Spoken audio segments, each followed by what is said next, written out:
இறை இயேசுவில் பிரியமுள்ள மாதா தொலைக்காட்சியின் அனைத்து நிகழ்ச்சிகளையும் ஆவலோடு பார்த்து கொண்டிருக்கிற அன்பு நேயர்கள் அனைவருக்கும் இனிய இரவு வணக்கம். ஒவ்வொரு நாளும் இந்நிகழ்வின் வழியாக நமது நல்வாழ்விற்கு தேவையான பல நல்ல சிந்தனைகளை நாம் தெரிந்து கொண்டிருக்கிறோம். இன்றும் ஒரு அருமையான சிந்தனையை தான் நான் உங்களோடு பகிர்ந்து கொள்ள ஆசைப்படுகிறேன். கடவுளால் படைக்கப்பட்ட நாம் அனைவரும் ஒவ்வொரு நாளும் பலவிதமான அனுபவங்களை பெற்றுக்கொள்கிறோம். சில அனுபவங்கள் மகிழ்ச்சி தரக்கூடியவையாக இருக்கின்றன. அதே நேரத்தில் பல அனுபவங்கள் துன்பத்தை தரக்கூடியவையாக இருக்கின்றன. இரண்டுமே நம் வாழ்க்கைக்கு தேவை என்பதை நாம் உணர்ந்து கொள்ள வேண்டும். அப்படி உணர்ந்து கொள்ளாத வரை நம் வாழ்க்கையில் முன்னேறுவதற்கான வாய்ப்பில்லை என்றுதான் சொல்ல வேண்டும். நமக்கு தேவையான அனுபவங்களை கடவுள் தினமும் நமக்கு கொடுத்து கொண்டிருக்கிறார். அதனை மகிழ்ச்சியோடு ஏற்றுக்கொள்ளும் மனநிலையை நாம் வளர்த்து கொள்வோம். நம்மால் ஏற்றுக்கொள்ள முடியாத அளவுக்கு துன்பத்தை கொடுப்பவர் அல்ல நம் இறைவன் என்பதை உணர்ந்து கொள்வோம். துன்பங்கள் இல்லாத வாழ்க்கை யாருக்குமே இல்லை. அனைவருமே ஏதோ ஒரு வகையில் துன்பத்தை அனுபவித்துக் கொண்டுதான் இருக்கிறோம். அத்தகைய துன்பத்தையும் கடந்து வாழ்க்கையில் முன்னேற நம்மை பக்குவப்படுத்துவோம். முண்டாசு கவிஞன் பாரதிக்கு ஆங்கிலேயர்கள் தந்த அடக்குமுறைகள்தான் அவரை புரட்சி கவி, தேசிய கவியாக்கி புது கவிதைகளை தமிழுக்கு தர வைத்தது. துரதிர்ஷ்டத்தில் இடமில்லாதவன் வாழ்க்கையை வாழத் தெரியாதவன். துன்பத்தையும் துரதிர்ஷ்டத்தையும் கண்டு துவண்டு விடாமல் தொடர்ந்து முயன்று முன்னேற்ற பாதையில் நடைபோட நம்மை பயிற்றுவிக்க வேண்டும். அப்போதுதான் வெற்றி எனும் கனியை நாம் அறுவடை செய்ய முடியும். வரலாற்றில் எத்தனையோ பேர் சாதனை படைத்து நினைவு கூறப்படுகிறார்கள். அவர்களின் பட்டியலில் நாமும் ஒருவராக இருக்க முயற்சி செய்வோம்.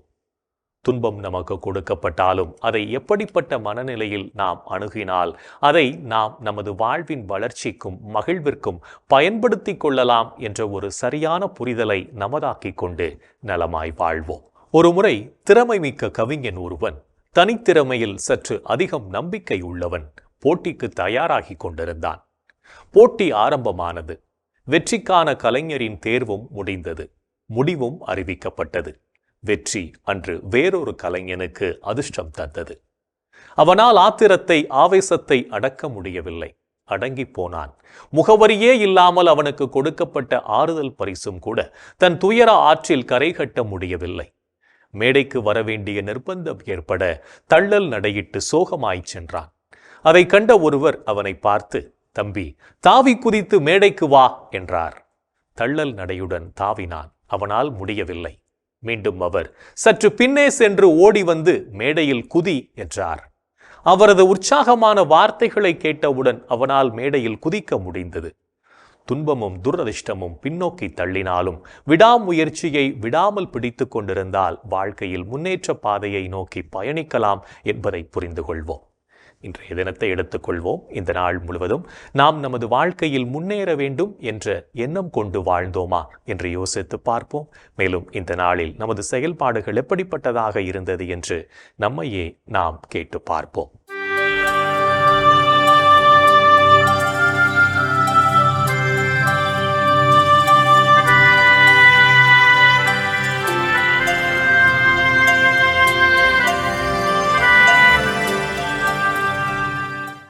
இன்று நீங்கள் உங்களிடம் கொடுக்கப்பட்ட பணத்தை நேர்மையோடு கையாண்டீர்களா? செல்வத்தின் மீதுள்ள விழிப்பு உடலை நலியச் செய்கிறது. அதை பற்றிய கவலை உறக்கத்தை துரத்தியடிக்கின்றது. இன்று நீங்கள் கடவுளை போற்றி புகழ்ந்தீர்களா? நமது வலிமையாகிய கடவுளை மகிழ்ந்து பாடுங்கள். யாக்கோபின் கடவுளை புகழ்ந்து ஏத்துங்கள். இன்று நாம் இறைவனுக்கு ஏற்புடைய செயல்களை செய்திருந்தாலும் சமயங்களில் இறைவனுக்கு எதிராகவும் செயல்பட்டு பாவத்தில் விழுந்திருப்போம். அத்தகைய தருணங்களுக்காக மனம் வருந்தி மன்னிப்பு கேட்டு மனத்துயர் மன்றாட்டை ஜெபிப்போம்.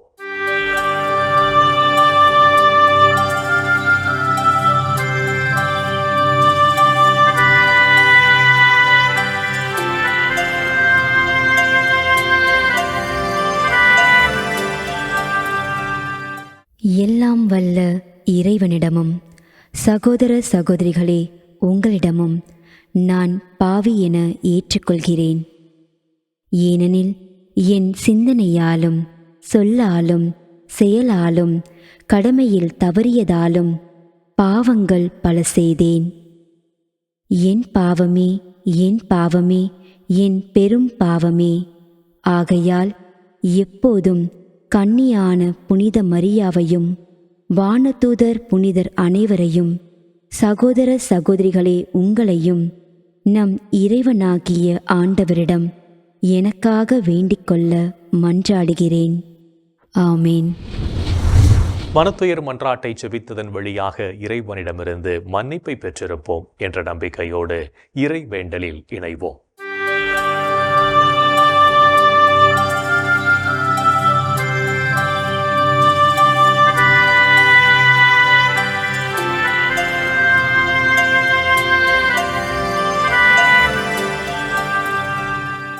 இறைவா இறைவா எமக்கு துணை புரிய வாரும்.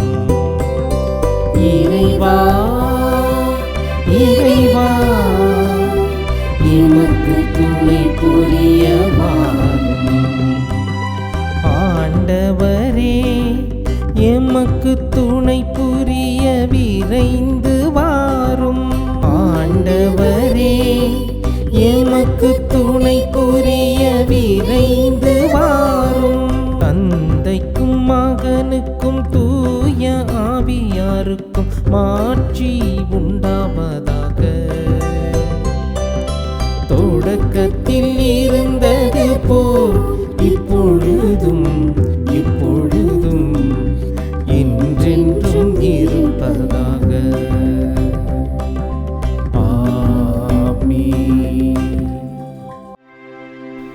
ஆண்டவரே ஆண்டவரே எனக்கு இரங்கி என் வேண்டுதலுக்கு செவி சாய்த்தருளும். ஆண்டவரே ஆண்டவரே எனக்கு இரங்கி என் வேண்டுதலுக்கு செவி சாய்த்தருளும்.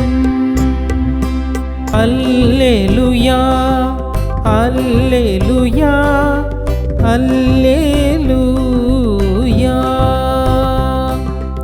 அல்லேலூயா அல்லேலூயா அல்லேலூயா.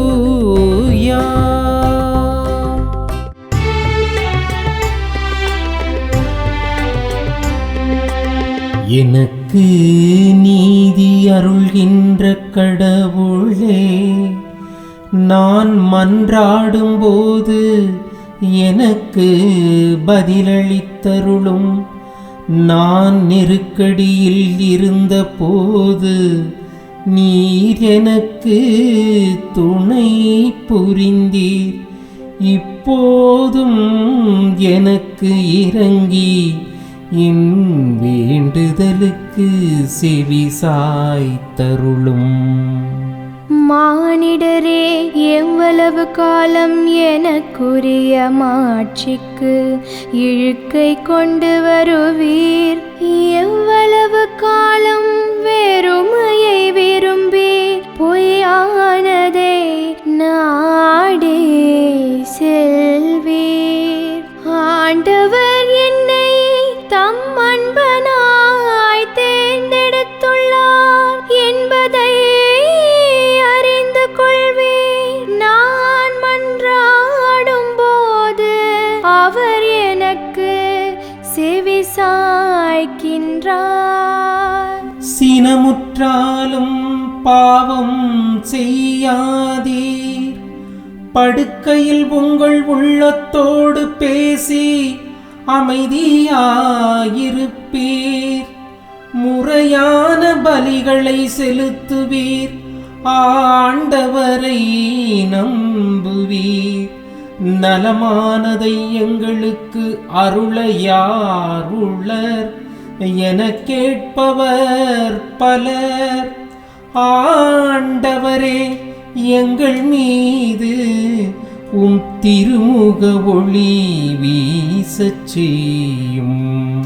தானியமும் திராட்சையும் நன்கு விளையும் காலத்தில் மக்கள் அடையும் மகிழ்ச்சியை விட மேலான மகிழ்ச்சியை நீர் என் உள்ளத்திற்கு அளித்தீர். இனி நான் மனதமைதியுடன் படுத்து உறங்குவேன்.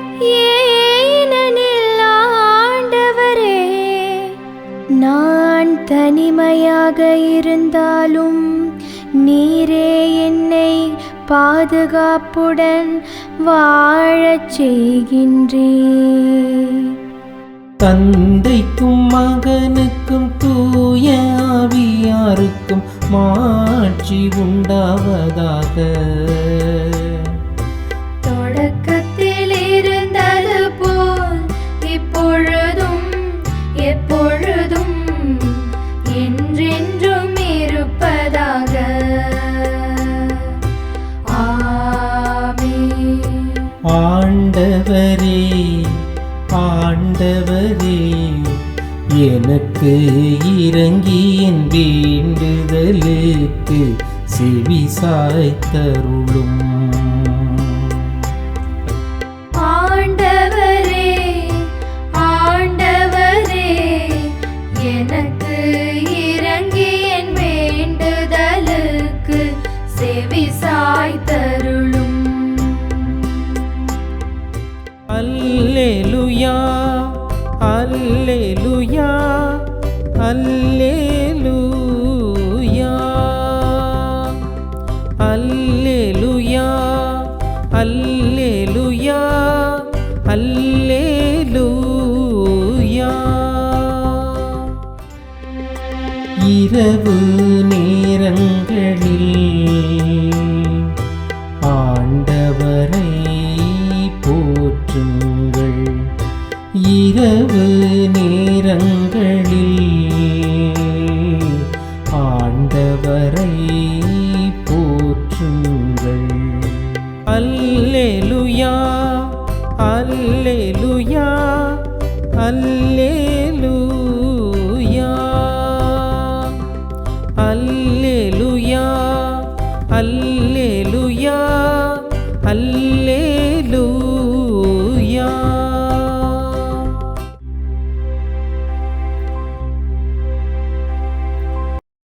இரவு நேரங்களில் ஆண்டவரின் இல்லத்தில் பணி செய்யும் ஆண்டவரின் ஊழியரே, நீங்கள் அனைவரும் ஆண்டவரை போற்றுங்கள். தூயகத்தை நோக்கி கைகளை உயர்த்தி ஆண்டவரை போற்றுங்கள். விண்ணையும் மண்ணையும் உண்டாக்கிய ஆண்டவர் சீயோனிலிருந்து உங்களுக்கு ஆசி வழங்குவாராக. தந்தைக்கும் மகனுக்கும் தூய ஆவியாருக்கும் மாட்சி உண்டாவதாக. தொடக்கத்தில் இருந்தது போல் இப்பொழுதும் எப்பொழுதும் என்றென்றும் இருப்பதாக. ஆமென். இரவு நேரங்களில் ஆண்டவரை போற்றுங்கள். இரவு நேரங்களில் ஆண்டவரை போற்றுங்கள். அல்லேலூயா, அல்லேலூயா, அல்லேலூயா, அல்லேலூயா, அல்லேலூயா, அல்லேலூயா. இறைவனின் உடனிருப்பு இந்த இரவு பொழுதிலும் நம்மை பாதுகாத்து வழிநடத்தும் என்ற நம்பிக்கையை இறை வேண்டலின் வழியாக பெற்றுக்கொண்ட நாம் இப்போது நாளைய நற்செய்தி வாசகத்திற்கு செவிமடுப்போம்.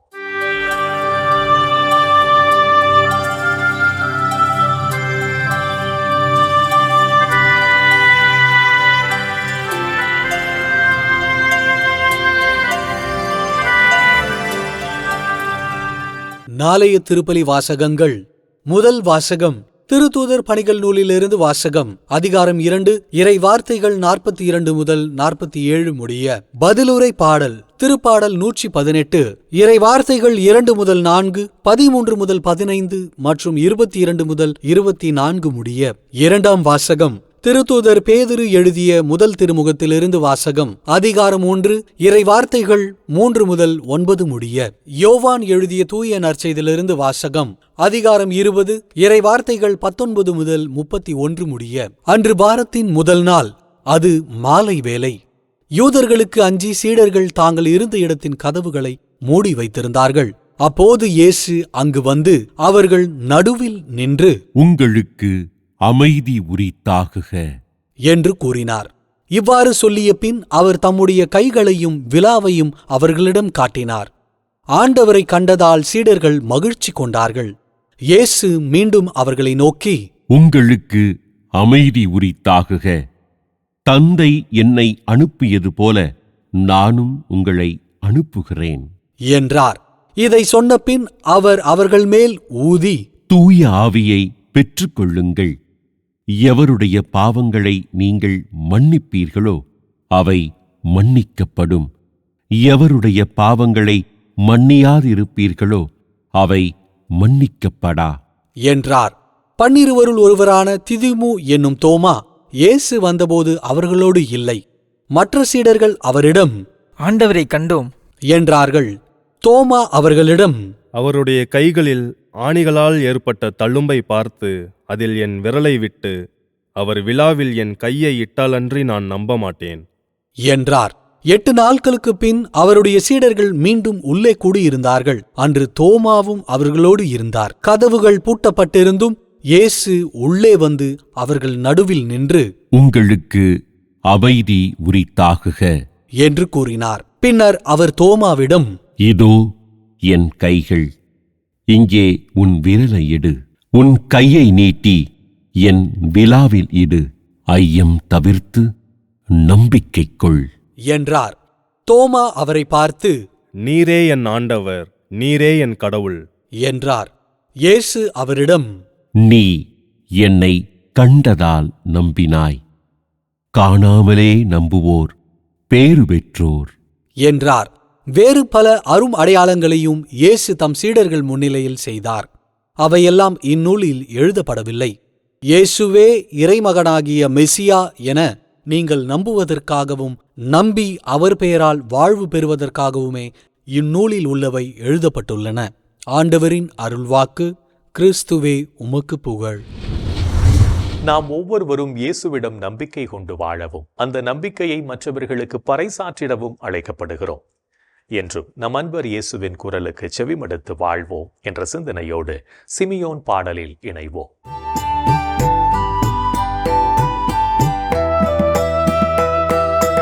ஆண்டவரே, நாங்கள் விழித்திருக்கும் போது எங்களை காத்தருளும்.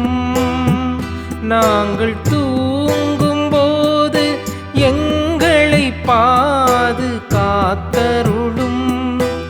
இதனால் கிறிஸ்துவோடு விழித்திருந்து அவரோடு அமைதியில் இளைப்பாறுவோம். அவரோடு அமைதியில் இளைப்பாறுவோம்.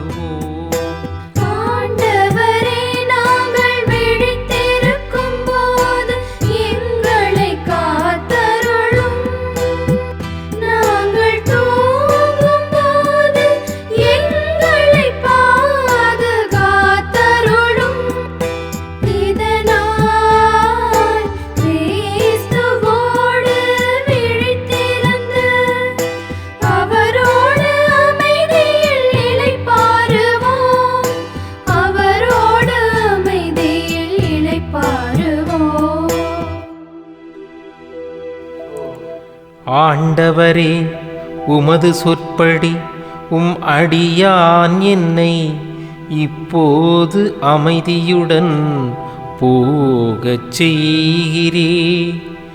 ஏனெனில் மக்கள் அனைவரும் காணுமாறு நீர் ஏற்பாடு செய்துள்ள உமது மீட்பை என் கண்கள் கண்டு கொண்டன. இம்மீட்பே பிற இனத்தாருக்கு வெளிப்பாடு அருளும் ஒளி. இதுவே உம் மக்களாகிய இஸ்ராயேலுக்கு பெருமை.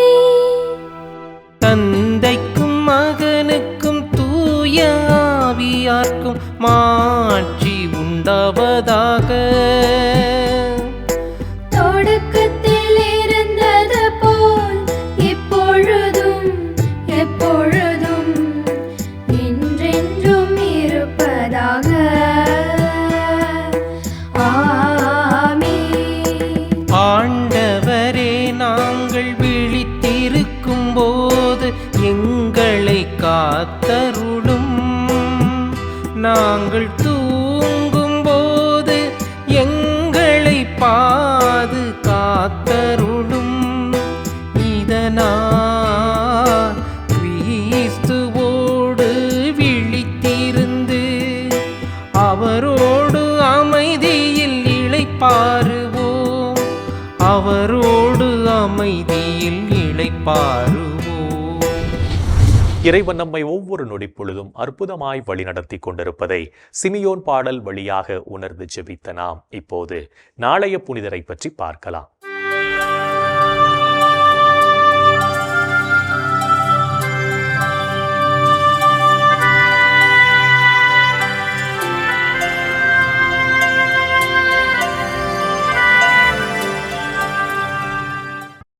ஏப்ரல் 12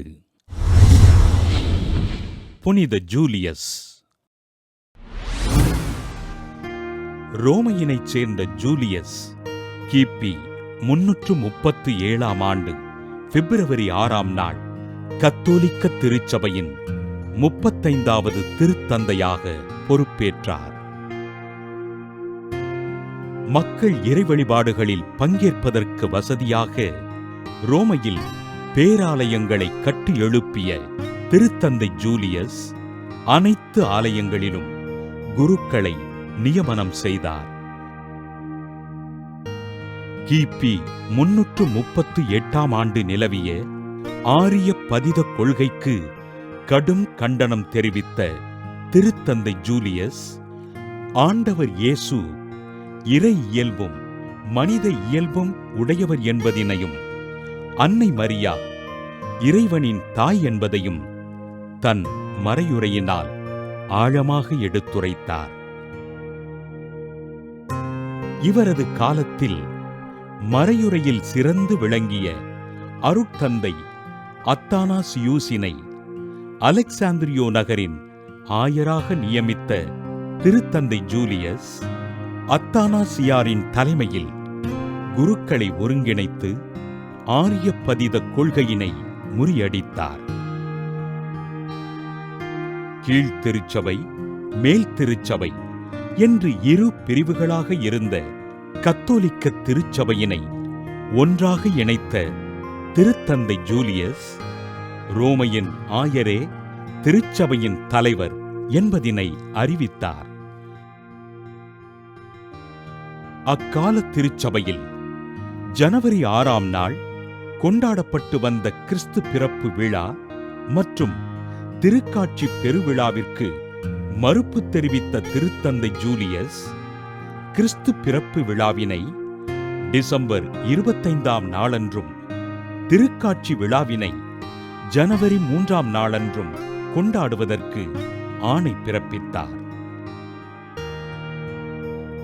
ஆரிய பதித கொள்கை தவறானது என்று மக்களுக்கு எடுத்துரைத்த திருத்தந்தை ஜூலியஸ் கிபி 352 ஆண்டு ஏப்ரல் 12 நாள் விண்ணகமடைந்தார்.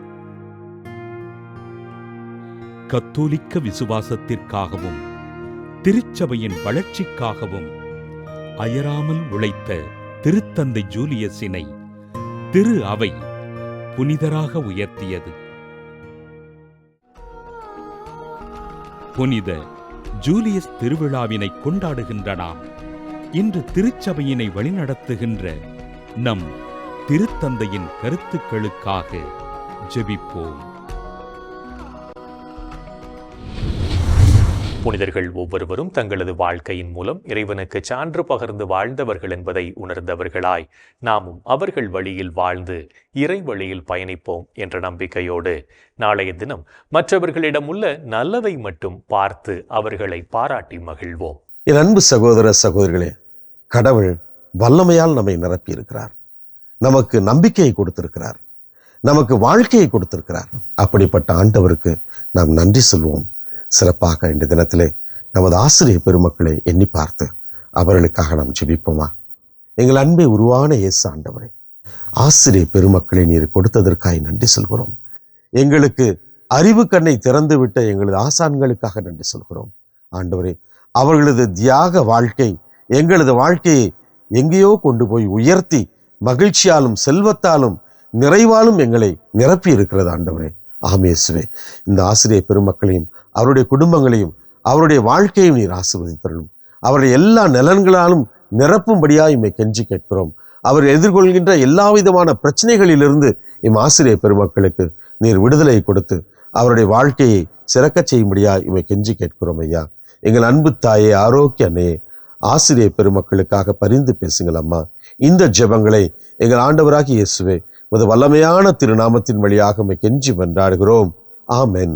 என்று வாழும் உயிருள்ள இறைவன் தந்தை, மகன், தூய ஆவியார் நம் அனைவரையும் நிறைவாக ஆசீர்வதிப்பாராக. ஆமென். இந்த ஜெபத்தின் வழியாக இறை அன்பிலும் அரவணைப்பிலும் நாம் நலமோடு வாழ்ந்து கொண்டிருக்கிறோம் என்பதை உணர்ந்திருப்போம். இறை அருளும் ஆசீரும் நம்மில் நிறைவாய் தங்கும். அன்னை மரியாவும் நமக்காக இறைவனிடம் பரிந்து பேசி நம்மை கரம் பிடித்து வழி நடத்துவார் என்ற நம்பிக்கையோடு அவரின் துணை வேண்டி இந்த நிகழ்வை நிறைவு செய்யலாம். Good night.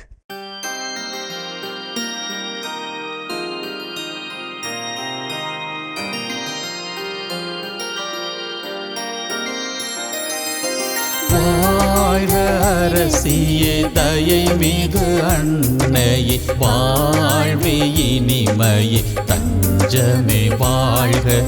தாயகம் இழந்த ஏவையின் மக்கள் தாயே என்றும்மை கூவி அழைத்தோ. கண்ணீர் கனவாய் நின்றும்மை நோக்கி கதறியே அழுதோம், பெருமூச்செறிந்தோம். ஆதலால் எமக்காய் பரிந்துரைப்பவரே, அன்புடன் எம்மை கடைக்கண் பாரே.